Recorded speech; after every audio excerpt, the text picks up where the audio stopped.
All right, so today I opened the show with my word being about the real estate market. We don't always talk about real estate, but when we do, we want to have the best in the business in here. So here to comment on this, Kimberly Fell, who's also from the Midwest, but now she's here, a California girl now, and crushing it in real estate. Good to have you on the show again. Good morning. How are you? And we're going to be talking a little bit of solar. So we have Dana Logsdon, correct? And you're going to help us understand what's the right way to do it, what's the wrong. I understand that they're now giving value to solar on appraisals. Is that true?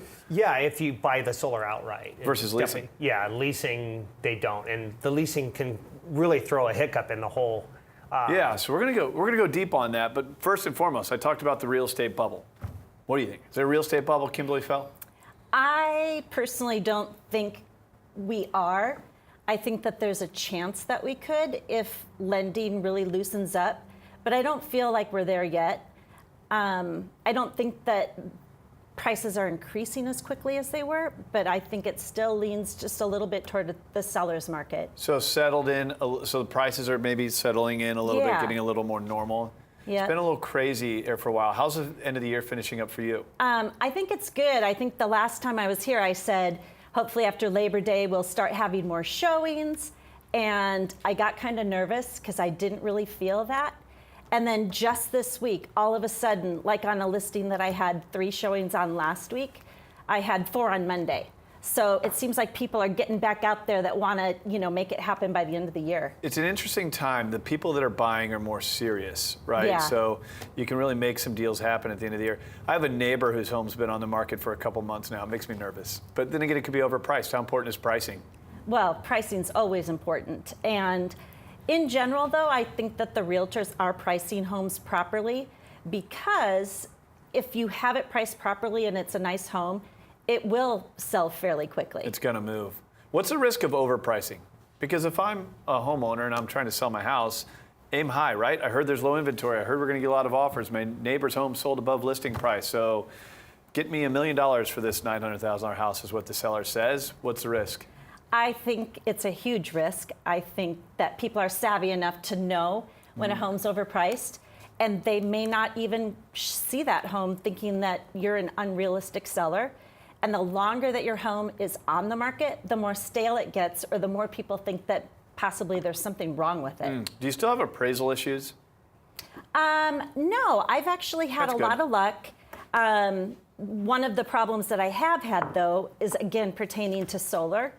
We're finding that, sellers all think that solar increases the value of their home, and appraisers don't believe that. If the system is leased, it's pretty much, break even as far as the value.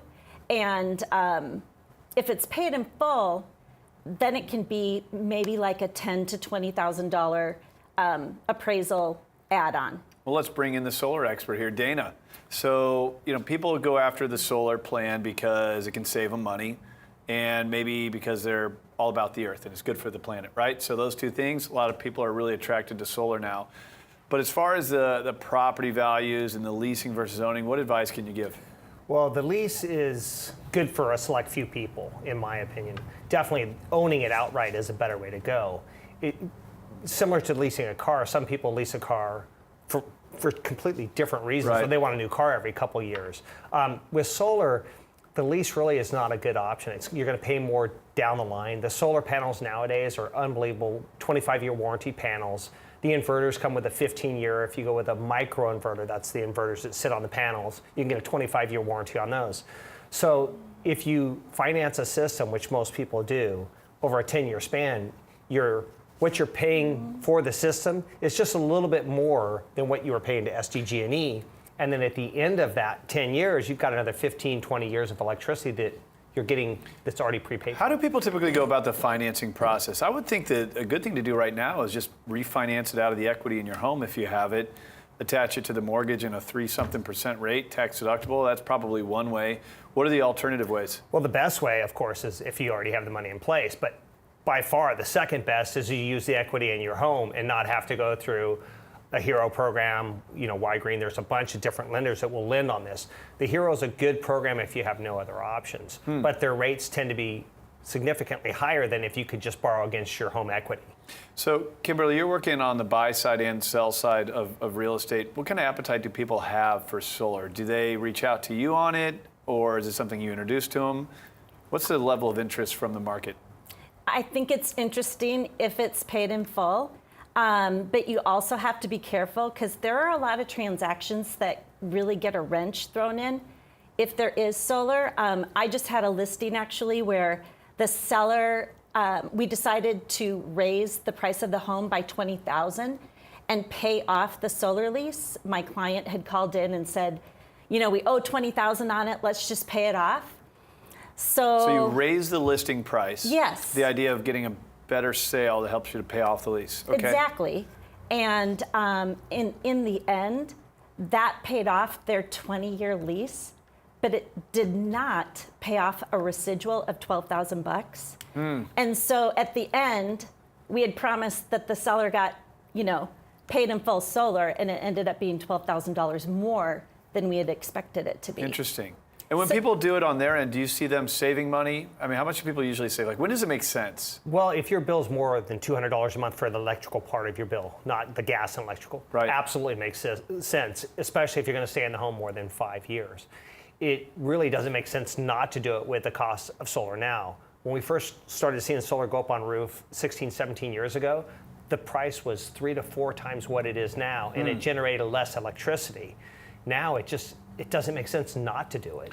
It's an interesting topic. There's no shortage of solar companies advertising. Google these days. I mean, you can look this stuff up, but I think, given the way it can complicate a deal and create long-term financial complications, you got to make sure you get tailored advice on this stuff. So I appreciate you coming in here and helping us understand it a little bit better. Kimberly Fell, since I got you on the hot seat and you brought your crystal ball today, what are your predictions for the housing market in 2017? I believe that prices are going to pretty much stay stabilized.